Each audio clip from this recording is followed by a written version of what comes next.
Good morning. Good morning. Good morning. My name is Cindy. Thank you for coming to this video. It is 7:10 in the morning, headed to school, and the leaves on the trees are really beautiful today. And the sky is blue. The temperature is 59. The story is it's going to be 80 today. That's crazy for this time of year. We have a soccer game today, and it's October. It's going to be 80. Wow, crazy. So yeah, October 7th. So thank you for coming to this video. I really appreciate it. My name is Cindy. I'm a teacher. I'm heading off to school, and I teach math. I teach Algebra 1 and Geometry, and I have taught all kinds of things throughout the years. I have 13, and we have homeschooled, we have taught in school, we've done all kinds of things, and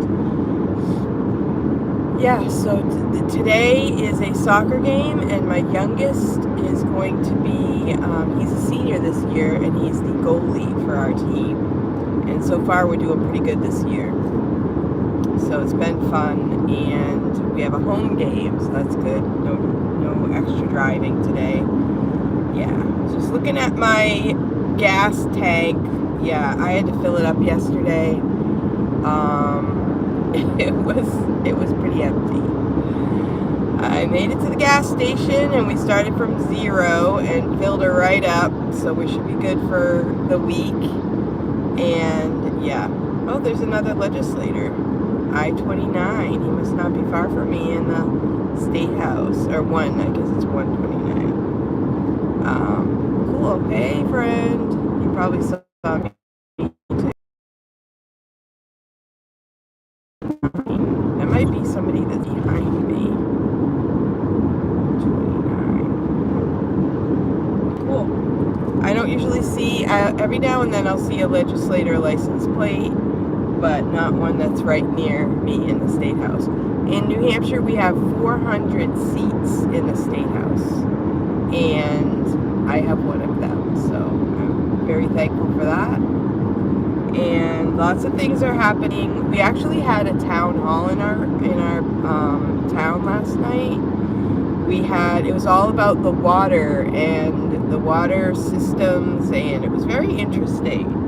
We talked about how when people, like, we're all on top of aquifers, and when we put a well down into the ground, it's kind of like a straw, and we're putting our straws into the same waterway. It's very interesting. I'd like to learn more about it.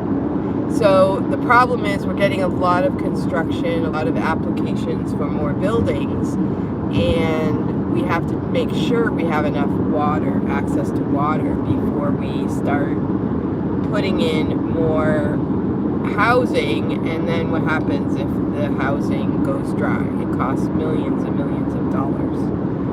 And in our town, right now we have a drought, and they're like, oh, well, it's a drought, it's not that bad, it'll fix itself over time, which may be true, but do you just put in houses when there's a drought? The houses behind my house, somebody bought a big parcel of land, and they put in a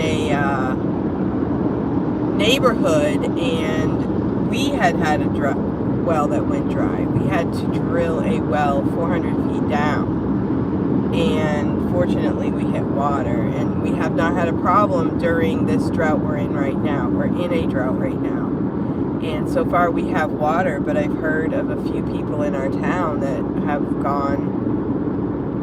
their wells have gone dry. And even if they go dry, you don't know for sure that once the rain comes and stuff, you don't know for sure that your well is going to fill back up.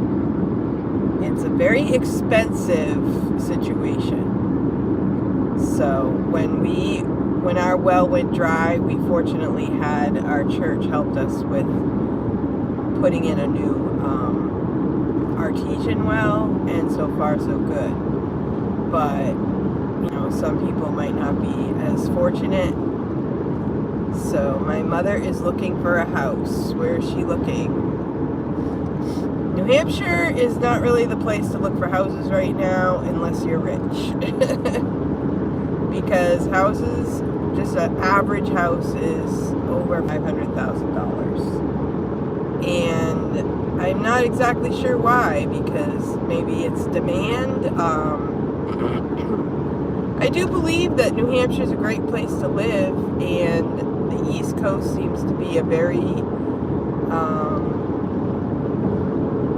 coveted area, I guess you'd say. New Hampshire is it is a beautiful state. We have so much in this state. I do feel very fortunate and honored to live here. And but we didn't pay $500,000 for our house.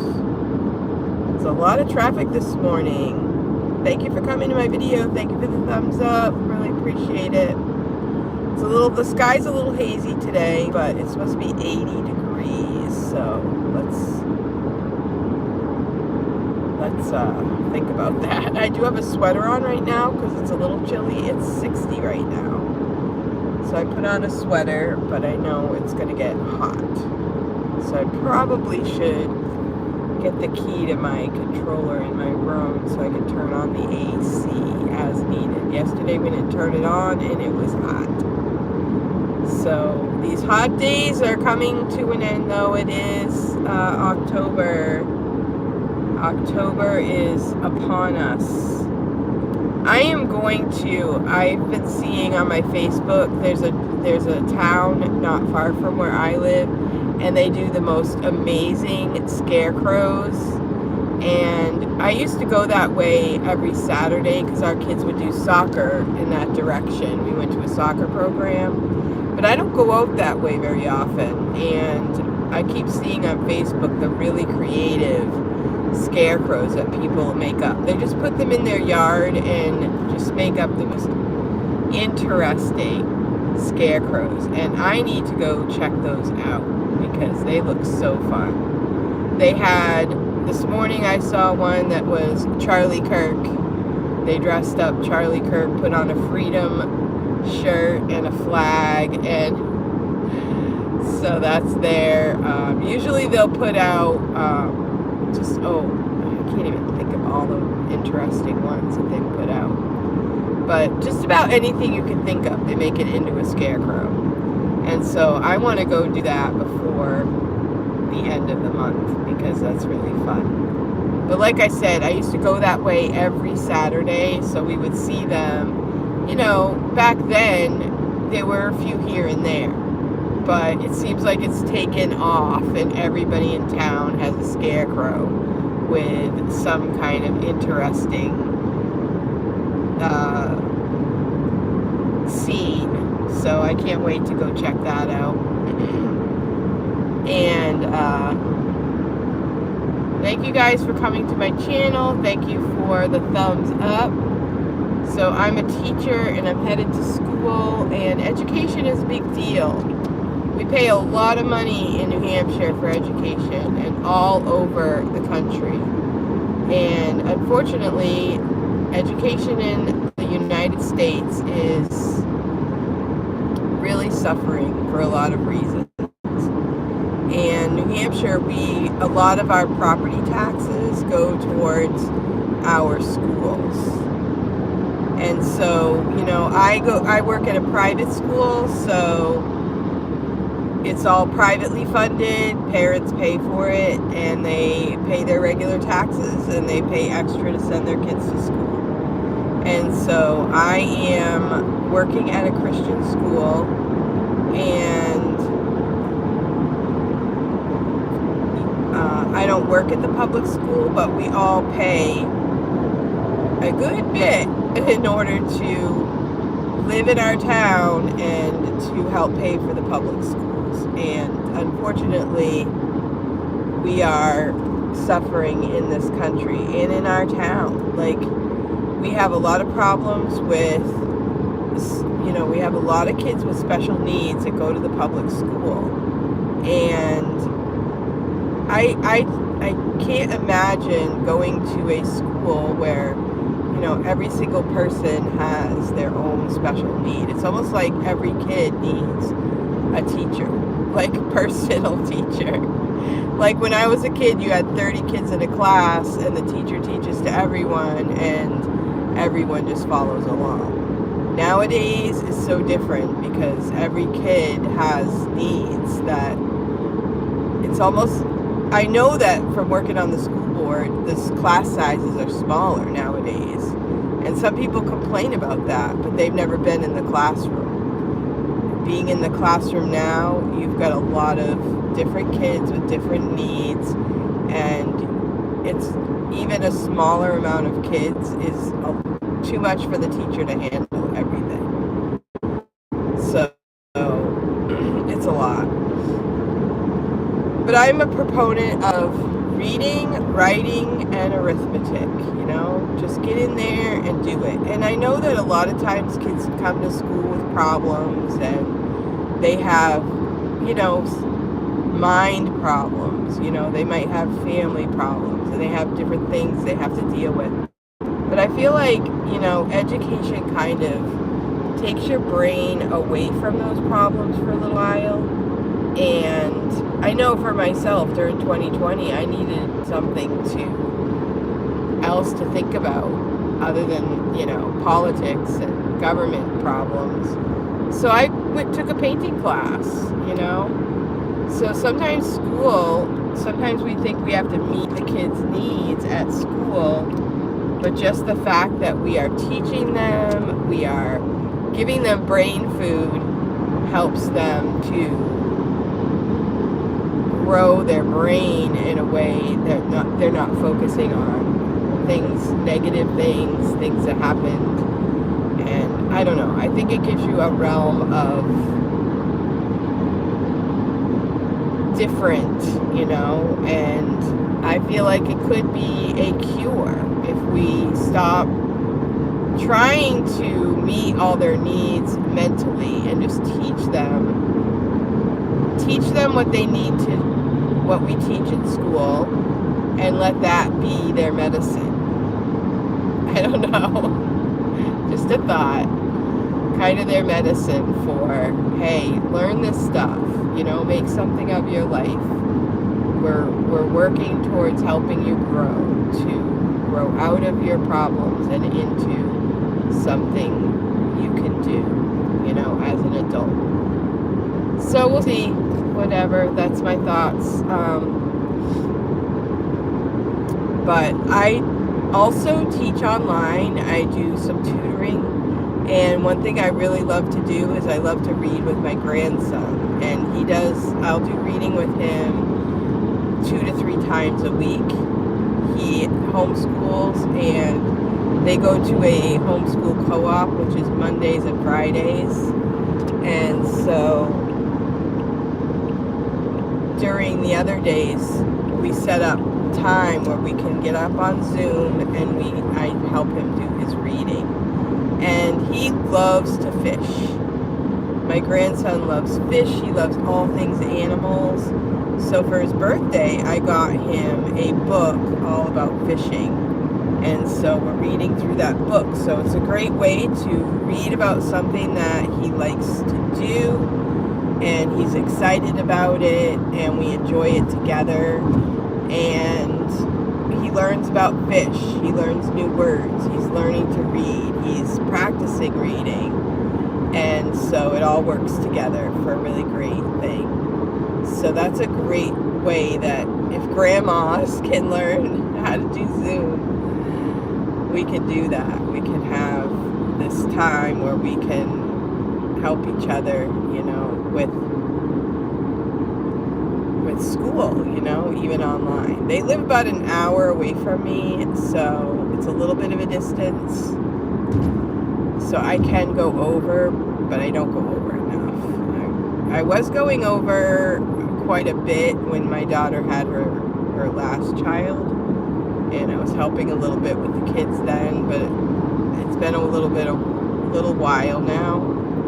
And this is one way that I can help, just by reading together online. So, suggestion for anyone else who might be interested in, how do I spend time with my grandkids when we don't live near each other, Set up some Zoom calls, maybe once a week. Once a week would be better than nothing. You could do FaceTime. What my daughter does is she will take a picture of the pages and she sends me the pages. And I can look at them on my computer.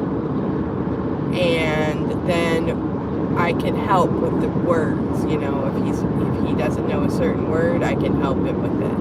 So I'm looking at the page while he's looking at the page. Isn't that cool? So we can work together and read together.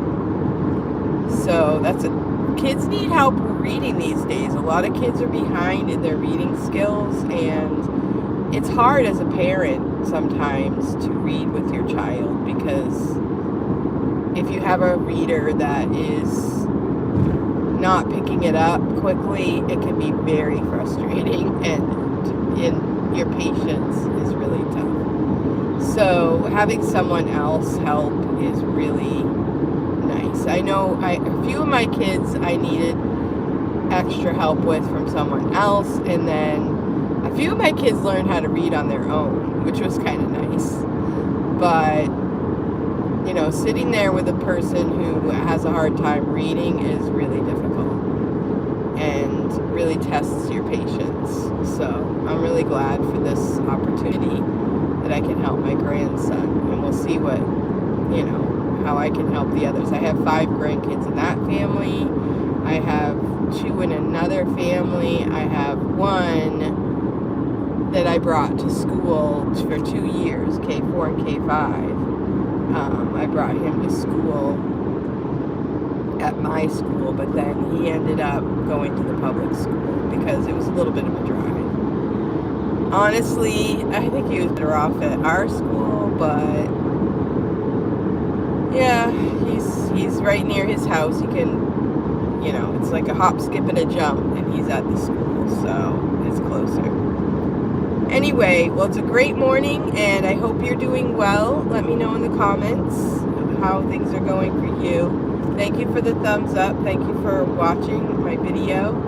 I have to put my visor down. This is the corner where the sun glares, and we need to be careful as we drive around this corner. It is a beautiful morning, October 7th.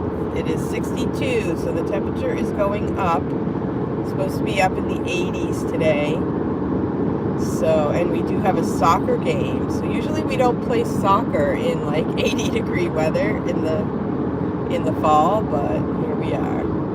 Our soccer team has been doing pretty good. My son, my youngest boy, is senior this year, and he's the goalie, and it seems like it's going pretty well. He started goalie pretty young, and he got plowed into a few times. It was pretty scary. But he's doing good, and our whole team is doing really good, so it's very exciting. And, we're kind of a new school, so we have had years where we had a really younger team, and we got creamed a lot. We lost a lot of games, but this year it looks like we're going to have a really good team, so that's very exciting. So that will happen this afternoon, and here we go. It's time for school, and thank you for coming to this video. Thank you for your thumbs up, and I hope you have a great day. I'll see you next time.